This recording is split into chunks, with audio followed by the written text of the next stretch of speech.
Ay mga idol, good morning. Happy Monday. Monday na talaga tayo ngayon. Ang ating oras mga idol, 6:15.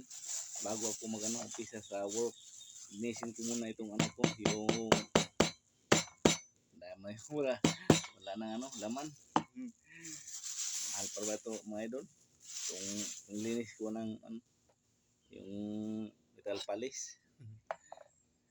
Ito mga idol, ipakita ko sa inyo yung ipakita ko sa inyo mga idol ang gawain ng mga gwardiya araw-araw. Ito ang gawain ng mga idol, pagpakintab ng namin, yung paraparnalya namin. Ito bakil ito sa bakos mga idol. Ito para sa mga hindi gwardiya diyan, kung gaano ka hirap talaga ang namin araw-araw. Itong sa trabaho namin doon, ito pa kailangan linisin para neat tingnan mga idol.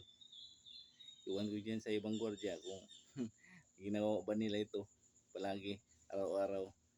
Ito talaga mga idol ang namin, trabaho namin. Kasi kung hindi mo ito linisin, talaga, hindi mo ito linisin, para kang madumi ka tingnan. Kasi ng araw, pandamay. Dito tayo. Murong tayo kasi sinagang araw. Iwas ating sinagang araw yan. Okay. Yan mga idol. Ito na lang. Ito mga idol. Trabaho namin araw-araw. Every pag pasok mo sa duty, kailangan advance ka dumating dito. Sa bagay, pwede man to linisin sa bahay. Oo, linisin sa bahay para pagdating dito na. Pero mas mabuti dito mga idol para ma tagal wala yung kintab niya. Kasi ito, lalo na yung ibang mga lokal na mga metal polish mga idol, madali lang yun wala yung kintab niya. Madali lang yun. Yan. Finish na mga idol. Papalamin salaminan. Yan yan. Ito mga idol, ito tinawag na sa hindi na mga guardian. Ito ang badge namin. Kung sa Bisaya pa, Chapa. Pulis Chapa. Kung sa Pulis Chapa, Chapa din. Ayan. Ito mga idol. Pero ito mga idol, bihira na ito ginamit sa mga pulis ngayon. Kasi yung nila dito, nakaborda na. Yung Chapa nila. Ito na may Chapa sila pero nilagay na nila sa wallet. Pagkilala sila ng pulis, ganun nila na yung wallet nila, ganun. Pero ito, pag ganun, secure lang ka. So mga idol, huwag nyo laitin ang mga guard. Guard lang ka, huwag nyo laitin yan. Kasi kami mga gwardiya mga idol, puyra lang sa hindi nakadaan ng training mga idol. Kami grabe yung nadaanan namin na training mga idol. Halos na. Biruin mo yung sa akin lang, ko nag-umpisa ng gwardiya, 1990. Andun pa ako sa Surigao City. 1990 pa ako nag-umpisa ng gwardiya. Grabe na daanan o naranasan ko sa gwardiya mga idol. Grabe. Hirap at saya ang daanan ko mga idol. Sabi nila, sikyo, ganun, ilaitin lang nila. Kasi ang tingin lang sa amin, parang ikakatlo lang kami sa mga construction worker at sa kalabandira. Kasi nandyan sa kanta ni Yuri Villami, security guard la bandera. Ganun. Hindi yung totoo mga idol.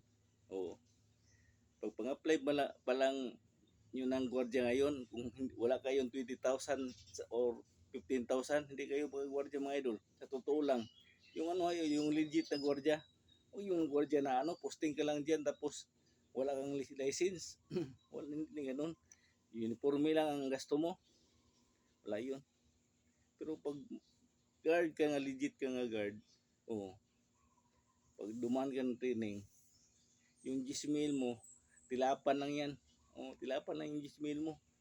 Oh, hindi pa yan kasali diyan sa kain at sa pumasahe mo. Mm. Totoo lang mga idol. Totoo lang. Hirap talaga Hirap talaga magwardya. Maraming nangarap ngayon magwardya pero hindi na kaya kasi sa gastusin. Mm. Gastusin mga idol. Grabing gastusin. Buti pa mag-apply ka ng janitor. Ano lang barangay clearance at saka NBI lang ang ano mo, sidula, yung clearance mo. Pero kami mga idol, upisa sa barangay clearance o saka sidula, kuha pa ka ng police, NBI, ganun, ano pa yan. Basta marami. Tapos, ayun, punta ka pa doon sa Kamkrami kung taga Manila ka, kami dito sa Katitipan para process ng license. So, neuro pa pala, neuro drug test pa pala sa amin. May neuro drug test pa. Ang daming requirements mga idol. Yan talaga ang gwardiya. Huwag nyo laitin ang gwardiya mga idol. Kasi hindi nyo alam ang mga dinaanan namin. Ang training namin hindi nyo alam. Aside pa yun sa training sa training center mga idol, kami dito sa company namin, grabe ang training namin dito mga idol. Halos sa isang taon, kalawa o tatlo. Seminar yan at training. Seminar at training. Grabe dito sa company namin mga idol. Hindi ko lang isabi kasi bawal. Hindi ko lang isabi kung saan ang kumpanya pero bawal. Bawal ba? Basta kay kami dito mga idol. Kung tanongin nyo kung anong matraining, ito matraining namin dito mga idol. Earthquake, about sa lindol, yung fire, about sa sunog yan mga idol. Marami pa mga idol, marami pa. Yan lang ang sabi ko sa inyo, yung sa lindol at saka sa fire.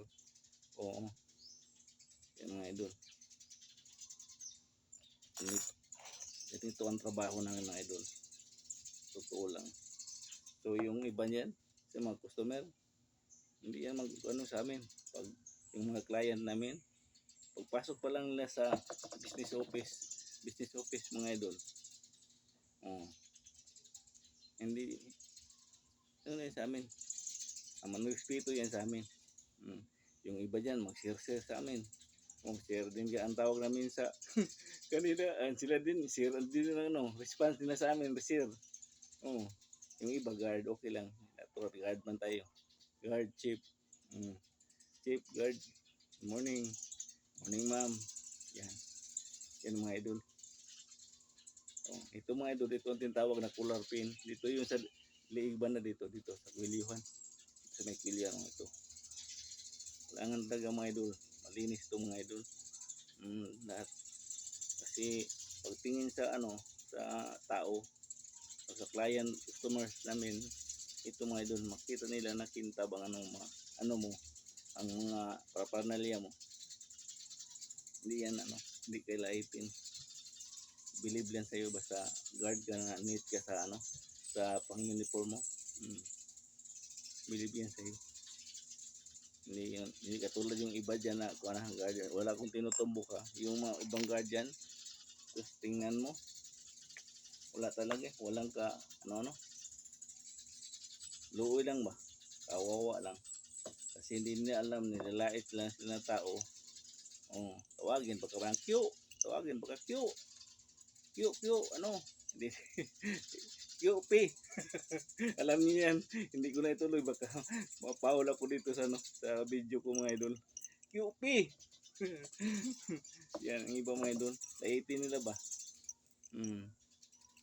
Pero yung mga gwardiya na dyan, tingnan nyo, ilalaro na yun sa bangko. Yan. Grabe yan. Di basta-basta yan mga gwardiya yan. Ang laki ng responsibilidad yan ng mga gwardiya. Pira ang ibantayan yan. Pira ang ibantayan. Kaya mga idol, ano ko sa iyo, yan ang alam ko sa inyo kung ano ang trabaho namin mga idol. Mm, Grabe talaga. Yan. Lapit ako matapos mga idol. Whistle lang ito, serbato to. Yung ano, alam niyo na oh. Ang lakas. Parang makabingi. Ito mga idol. Lapit na ito ng ano, yung cup ko na at saka yung hindi sa necktie. Pero kahapon nilinisan ko yan. Pero ngayon, ano na lang, segunda na lang, parang ano na lang, parang sa Bisaya tapaw na lang ano. Paglinis ko niyan kasi nilinisan ko yan kahapon. Sorry na mga idol ha. Kasi yung ano ko, yung busis ko, talagang may diferensya na talaga. O simulan na stroke ko mga idol. May diferensya na itong dila ko. Parang ano na, parang kinakain ko na ang busis ko mga idol. Ang sa totoo lang, parang kinakain na siya. Ayan. Sayang na talaga mga idol. Okay lang. At least buhay pa ako. Buhay pa ako sa ano, sa ating Panginoon mga idol. Grabe talaga mga idol. Buti na hindi ang katawan ko ginulay niya ba sa pagka-stroke ko. Hindi ito nagulay ba. Ganun. Yung iba magganon na yun mga idol. Ganun. Yung iba magganon na yun. So, sa akin, buti na hindi ako na ganun. Kaya ngayon, ingat-ingat ako mga idol sa mga kinakain ko. Nag-ingat-ingat ako sa mga kinakain ko. O, ingat na ako. Ito mga idol, ito na lang ano. Ganunin ko na lang. Paglinis kasi, ano man yan. May natira pa yan na ano, metal polish. Yan o, kintab pa.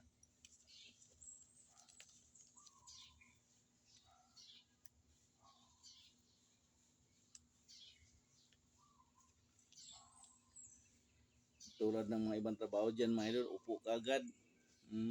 Upo ka agad. Yung iba, hayahay ba no? Hayahay nga trabaho na yan, upo ka agad, wala nang ibang ano, tabuhin. Wala nang ibang trabaho.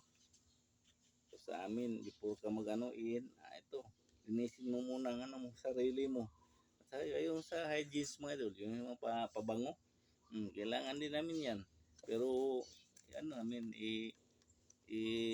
bagay-bagay namin na yung pabango na hindi ano masakit sa pangamoy sa mga ano customers at saka client mga idol.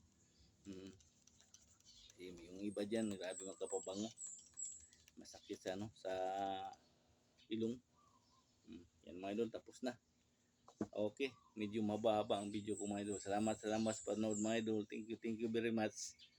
God bless.